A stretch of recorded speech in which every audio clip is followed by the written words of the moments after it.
Morning. Hi, hello, good morning. Today is Thursday morning here in the Philippines.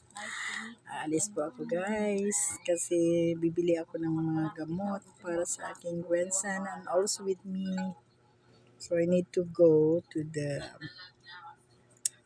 Western Union and then next to the pharmacy. To the pharmacy kasi kagabi yung aking grandson ay na ano ng kanyang hika-hika. So, I need to buy inhaler.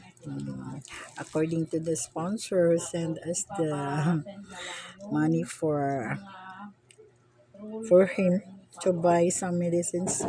Okay, kasi parang nararatel kami kagabi if what this the situation of my grandson Janet Antisasi. Alam mo si Nathan ay meron din siyang asthmatic din yan, kaya nung lumabas ako, bumili ako ng gamot sa labas. Sabi niya, Mami, bilan mo ko ng Coke. Sabi ko, ayoko magbili ng Coke kasi nga mayroon din siyang UTI niyan. Tapos sabi ko, huwag ka na, ano ka na, water ka na lang. So then, nung matulog na kami na doon na, nag-start.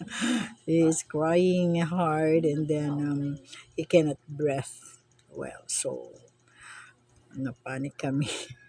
Kasi he said, I'm dying now. Oh my God. So, I need to go to buy some medicines also. What is needed. Sa mga simple lang, just for if in case na may kailangan natin yung mga tawag dyan. Kalimutan ko na sasabihin ko. So guys, maraming salamat na. Next time na lang. Okay, I need to go now. It's already 11 o'clock in the morning. So bye-bye and thanks for watching and watch for more. Thank you very much.